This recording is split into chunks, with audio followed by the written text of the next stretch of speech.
was struggled a lot with imposter syndrome and not feeling good enough and like low self-worth, low self-belief and all those things. And they just were holding me back from stepping into my potential and stepping into my power to create the life that I desired. And being very ambitious, that was really frustrating because I never saw the results. Welcome to Her Money Club Stories. We do not talk about budgets, retirement, or the hustle and grind here. We talk about money, time, and energy freedom. We are here to reimagine our relationship with money, to collaborate and celebrate other women who are doing the same. Have you ever wondered what it would be like to explore your passions and monetize your skills and talents and what lights you up? Can you even make money and a living that kind of life? You can.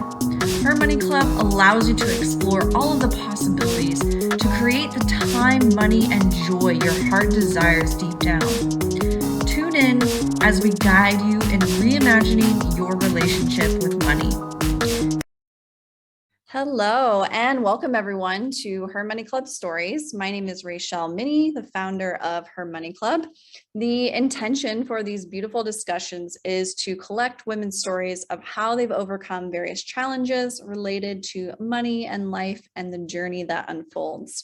We are in our second season. So for anyone who wants to be on the podcast and share how they've created $100,000 or more in their life, how they've worked a full-time job and transitioned into a business, or how they have specifically overcome different mindset issues or money problems, and they want to share their journey and the challenges and the things that they've overcome, please subscribe and also apply for sharing your story. With us today, I am really pleased to have a conversation with Tara, who is a mindset coach. And Tara, I would love for you just to share a little bit about how you actually got into mindset coaching. Oh, that's so interesting. So I've always been into like human psychology and personal growth and all that. And I think I've always sensed that mindset is super powerful. And I've always had this kind of belief that there's something magical like in this world, and that we kind of have take a part in creating kind of the life that we have. And so I got into manifestation, law of attraction, mindset, all those things. And then through university I actually studied sports science with specialization in sports psychology. And that was when I was like, well, mindset is truly powerful, because we learned so much around how mindset kind of differs. And that's like my favorite analogy, how mindset is the only reason that there's like a number one and a number two in like any kind of competition in sports. Like the only difference between number one and number two is literally their mindset. And that just got me more passionate. So I was like, I gotta teach people how to use their mind. And personally, I've gone through various mindset challenges. So like I'm a recovering perfectionist, for example, and I struggled a lot with imposter syndrome and not feeling good enough and like low self-worth, low self-belief and all those things. And they just were holding me back from stepping into my potential and stepping into my power to create the life that I desired. And being very ambitious, that was really frustrating because I never saw the results. And I was always like wondering, why am I not there yet? Or, isn't like, am I not worthy? Is it not possible for me? Like, what's wrong with me? All those things. And it was just like a mindset thing. So yeah, that got me into it. I love it. Specifically sports psychology, that's really fascinating. And I'm curious to know, like, did you play sports growing up, or like what specifically took you into sports psychology? Well, I've always been into sports, but when I was 16, I had a major injury. Like I fell when I was snowboarding and I crashed my elbow basically. And my arm was more or less disabled for like 9 months. So, and I wasn't sure if I could ever like move it again. It was my dominant hand. So like I couldn't like attend school and nothing. So that really made me kind of reassess my health and everything. So after that, I started to, like, when I recovered, I started to go into the gym and started to, venture into different kind of sports activities because I couldn't play tennis anymore and stuff. And then like one thing led to the other. I got into nutrition, and all that kind of led me to, decide after high school, okay, like what am I gonna do? And I was like, okay, I'm gonna study sports. So yeah. Wow, that's so cool. I also had an injury when I was 17. I tore my ACL and I played basketball my whole life, and it was like detrimental, more like from my mind standpoint, because I thought I was going to play basketball for the rest of my life. So I'm glad it happened sooner than later. Like I'm glad it didn't happen in college or later on down the line, where I feel like I would have made basketball my whole life. And when I had that transition, it's like, okay, what else is there besides, basketball, and really figuring out that for myself and realizing I could apply a lot of the skills and talents I learned from leadership and growing my mastery in any type of skill in other skills. So yeah, I think it's probably for the best that we had these, traumatic things happen to us, because it definitely helps us gain perspective on, where the trajectory of our life is going. Maybe we didn't have awareness around that before. So I would love to discuss with you from a mindset perspective, when you work with people around awareness, what typically comes up related to money? Either they're unaware or aware of things that are challenges related to money. So what comes up a lot is like either that they feel unworthy of money. So for some reason they feel like money is dirty, money is something evil, like money isn't something you should want or should attract into your life, even though they consciously know that they need it. But that having kind of this resistance towards money because they have some sort of negative belief, negative association with money. That's the one thing that comes up a lot. And then the second one is just putting too much emphasis on money. And that might sound a little bit contradicting, but like making your entire life around money and kind of like affirming that without money you can't do anything, or just because you don't make a certain amount of money you can't live the lifestyle that you want to live, is also like a really big issue. So kind of any dysfunctioning relationship with money, in my opinion, like is a limitation, because money is such a huge part of our lives. Like that's kind of the energy our entire society and entire world functions on. So that's kind of the main points. Yeah. What have you experienced like in your own life? Because I agree, there's like different components of awareness. And if you're not aware of the limitations that you have, then, that's a problem in of itself. But if you are even aware of, okay, I know that it's not healthy for my relationship with money, which it is a relationship, to be thinking that it's evil or that I should or shouldn't have a certain amount, or that I am unable to do the things I would enjoy doing because of money. So I guess for you, like, have you seen challenges like in your own life, or any stories where you've experienced something like that and you've had to create the awareness? And then what have this kind of been the steps you've taken to navigate through those challenges? Yeah, for sure. So my story with money is actually really interesting, because as a teen and like child and even my, late teens, I was such a good money attractor. Like I had so much money, like I made so much money when I was so young, like compared to other young people, of course. Like, and I was able to afford everything. Like I was able to pay entirely alone for my trip around the world after high school and like things like that. And also through university, like I traveled so much throughout university, and it was all on my own funding. So like my parents didn't pay for it or anything. So it was really easy for me. But then there was a point, and I've thought a lot about that, but I don't really know what triggered it. But at some point I was just like switching my mindset into this lack mindset and starting to believe like, okay, it's hard for me to make money. It's like, I'm not a salesperson. Like, I can't make money. Like, I don't deserve to make money with the things that I love to do specifically. And I just started to get so obsessed with money because I started to feel like it's always running out. Like, I can't ever have enough money. And I started to then kind of push away that money and actually manifest that, being broke basically, or having very little money and kind of having to make choices between, or having no other choice than to stay home because I wasn't able to travel because I had no money. And then it really took me to create this awareness that I had switched into this lack mindset around money, and that for some reason I started to believe that it was hard for me to make money, or it was impossible for me to make money, to kind of switch that back again and kind of move towards that mindset I had before, or rather improve my mindset as well, to then create that financial abundance for myself again.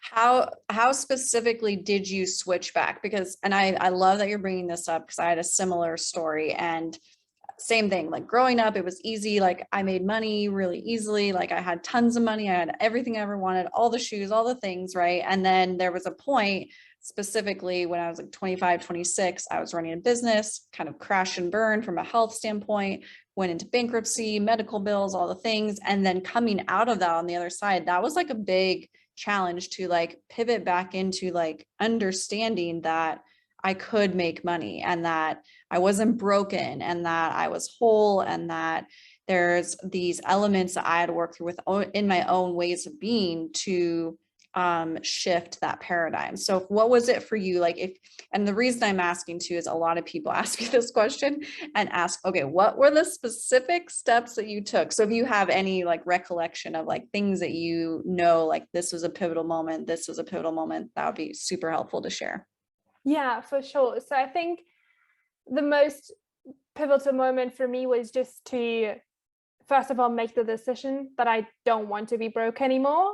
So that was kind of when this entire process was kicking off, because before I was just so comfortable with it. Like I didn't enjoy it, of course, but I was just comfortable, and I wasn't ready yet, I would say, to change and to make the changes and to put in the work to, do the mindset stuff and everything. So that was kind of the first point for me, making the decision. I don't want to live like that anymore. I do want to live in abundance. I do want to, go back to doing the things that I loved. And from there, I then really started to put in the work. So I started to, really address those limiting beliefs. I create awareness around what I believe to be true around money and myself, and also related to my business, and started to then shift those through affirmations, through meditation, EFT, and all those tools. And I think one other really pivotal moment for me out of that work was to understand that I had put so much emphasis on this one source that I believed the money need to come through. So I thought that if I'm not going to make money with my business, I'm never going to make money.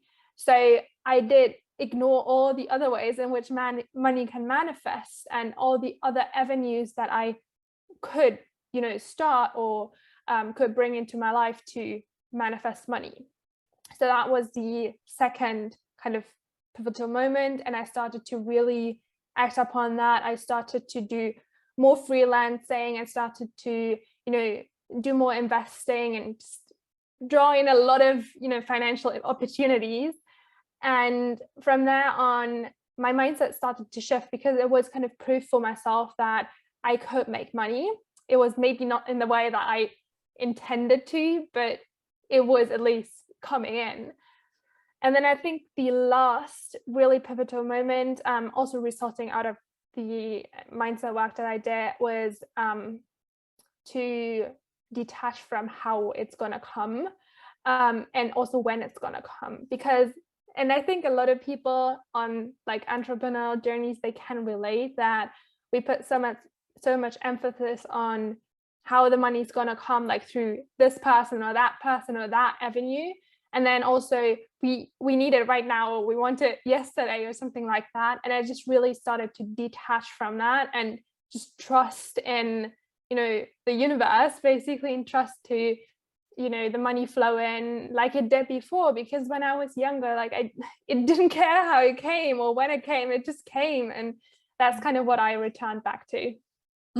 I love that. That's such a great analogy to like go back to childhood, especially for those of us who like had these opportunities, even if it was, for me, it was like mow the lawn and like do the dishes and like, just chores as a child that I would get, compensated for. So I love that. So I'm going to recap a little bit because there's a few things I want to point out.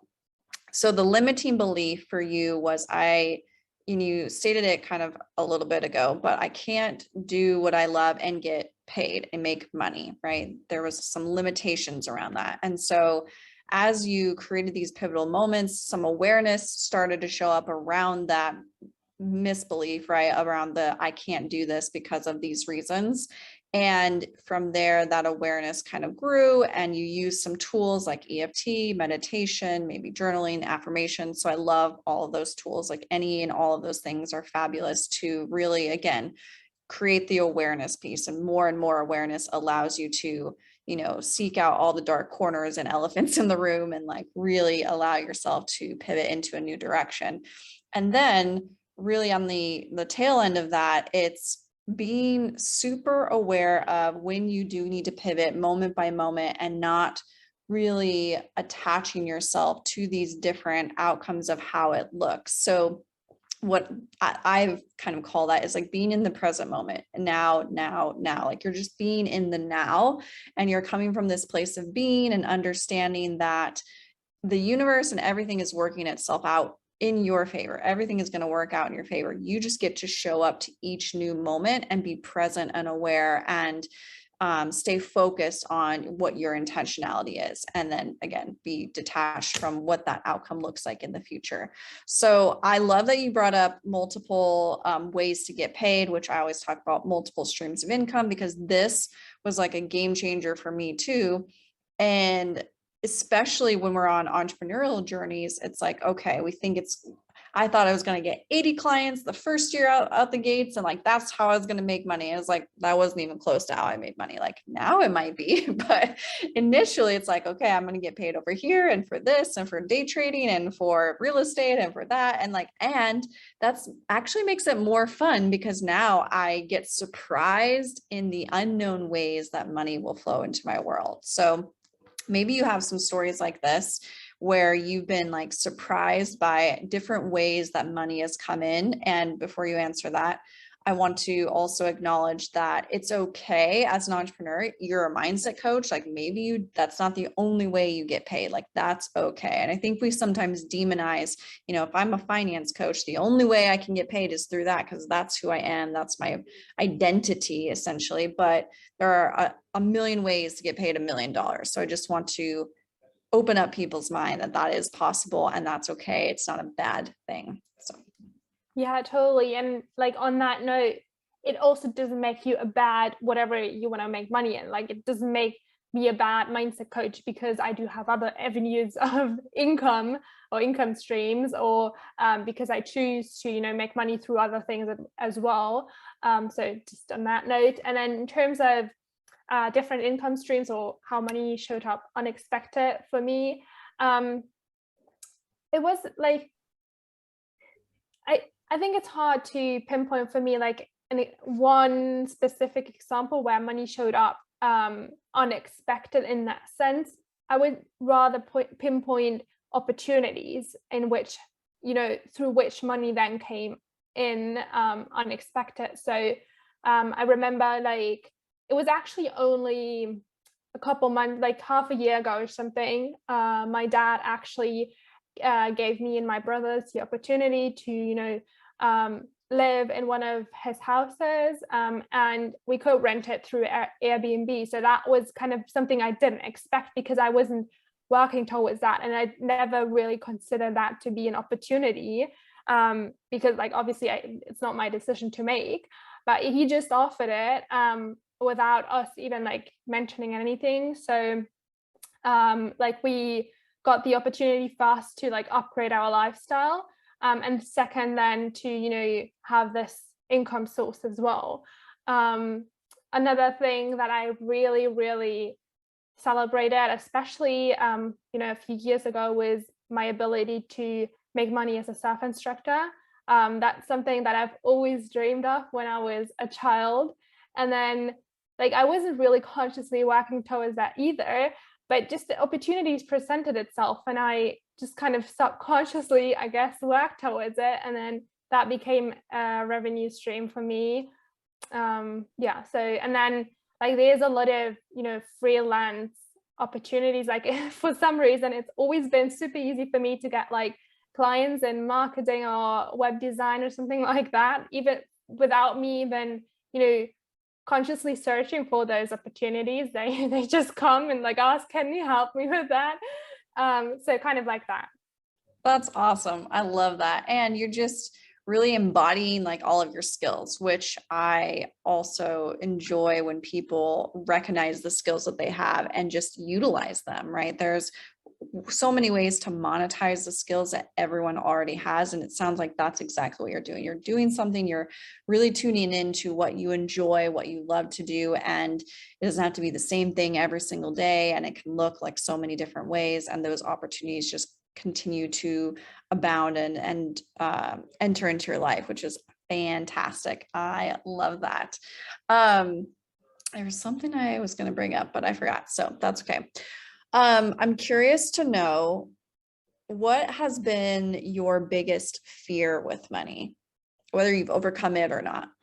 Yeah, I think that, and it's kind of like a silly fear, like looking at it from the other side, basically, which is running out of money. Like that's been my biggest fear, like not being able to make any new money, not being able to have enough money in my bank account to pay my bills. And it was a huge issue for me. Actually, like I didn't overcome it too long ago, maybe like a year ago, something, that I really overcame that fear. But being on the other side, it just is so silly because it just doesn't make sense. Like there's so many ways, and like what I just shared is proof that there's so many ways in which you can make money. And even if like that one avenue doesn't work out, like there's trillion other avenues that you can take. And if you want to, then there's always a way to make money.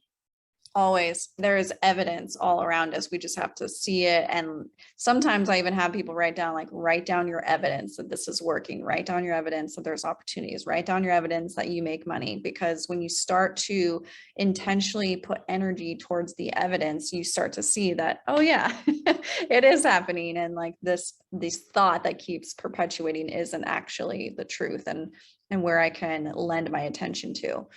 I would love for you to share if there's like one go-to tool from like a mindset approach that you like to use as it relates to money.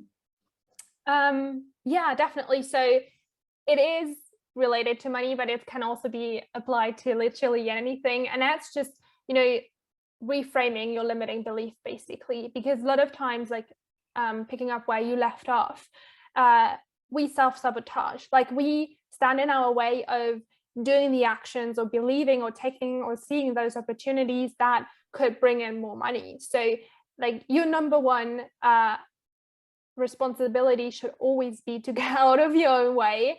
And there's a really easy process actually that I walk all my clients through to, you know, become aware of that belief and then kind of turn it into something more empowering. And that's, first of all, you gotta be aware of it. Like you got to know, okay, this is a limiting belief. That's something that's holding me back. So that's the first and most important thing. Then you have to ask yourself, does this serve me? Because you really have to understand that this is in your way and that it's not serving you. And then at the same time, understand what its purpose is though. So because every belief we hold, whether it's good or bad, there is always a reason for it. So maybe it's because it wants to keep you safe, or because, you know, it just tells you a story that you used to want to believe, or whatever it is. Like understand that, because if you know that it doesn't serve you and what its original purpose is what way easier to make this choice to let it go. And then the next step would then be asking yourself, what is a belief that's serving you more? What is a truth that can be more applicable to the life that you want to create, or for that matter, like to manifesting more money in your life? And then also kind of understanding that whatever you believed about money up until this point is not the entire truth. Like there's always another side of the middle, and you've got a choice whether or not, like, or what side you focus on, basically. And then replacing that limiting belief with something more positive, and then just affirming that, like doing affirmations, feeling this feeling, embodying that new belief, and your emotions, your feelings, but also your actions, and really starting to live, breathe, and execute that new belief. And the more you practice that over time, it's going to become your new belief and your new truth, and then your life will change as well. Yeah. And it does take some time, but it's kind of this graduating process of embodiment, which you mentioned. And I love how you started all of this with it's your responsibility, which I wholeheartedly agree. And the more we as coaches can hold people accountable to what they're responsible for, and also just kind of pointing in the directions of when are we placing blame on things external of ourselves. I am guilty of this. And it was a huge part of my mindset journey is when am I blaming my boss, or when am I blaming my mom, or when am I blaming like whoever it is for what's going on in my life, instead of taking the responsibility for what is my role in this, what is my part in this. And then also within my own mind and thoughts, can I be responsible for those and pivot those thoughts individually and reframe myself through affirmations, through journaling, through finding new evidence that to the contrary, that something else could be possible or true or be my reality. And that in and of itself was a game changer, just simply owning it and being responsible for it. So I love that. I love it. I remember my question. It was about surfing. So I'm curious, like how you got into surfing and being a surf instructor, being that you're in Germany and maybe you lived other places. That's actually a funny story because I started when I was 12, actually. So I remember around like 10, 11, I was watching this TV show where like the main characters were surfing, and I was just so fascinated by it. And then we had this ritual that my dad would always ask us every year where we want to spend our summer holiday. So I just said one year, I want to go surfing.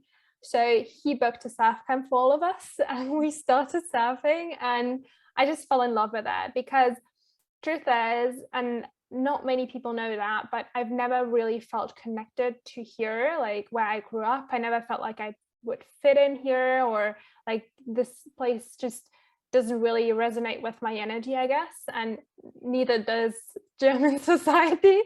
So like when I started surfing, I just felt this connection immediately, and I felt like I finally found my place. And I just, like, over the years, and like with high school being a little bit hard and all that, I just found always happiness and joy and purpose in surfing. And it was such a big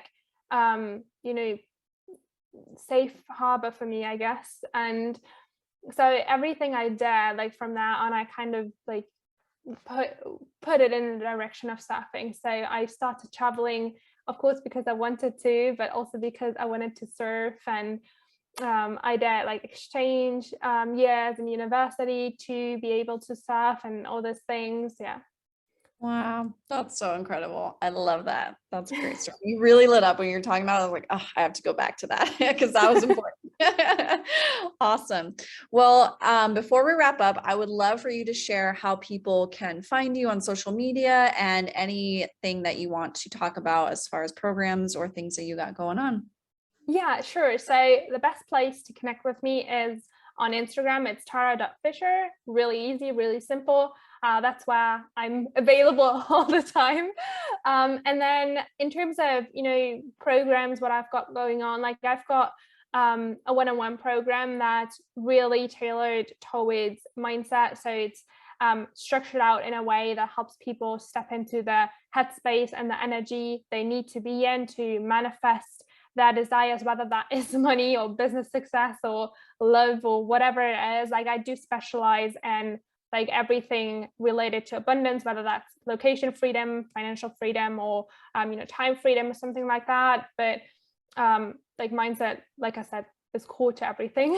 And then I do have an online academy as well, where it's also around like mindset and manifestation. It's more like an on-demand place where people can just learn and feed their curiosity around that and kind of develop themselves a little bit in those areas. Awesome. That's so good. Thank you so much. Just as we wrap up here, I do want to remind everyone that this year is the year of Journey to 100K in Her Money Club. So in the next 12 months, the goal is to get everyone $200,000 or more in their business or by monetizing their skills, however means necessary. So if you're feeling overwhelmed, if you're feeling like you don't know where to start, reach out to me. I have a roadmap. There's plenty of tools and resources available to you so that you can hit your financial goals. And with that, we will see you later. Bye-bye.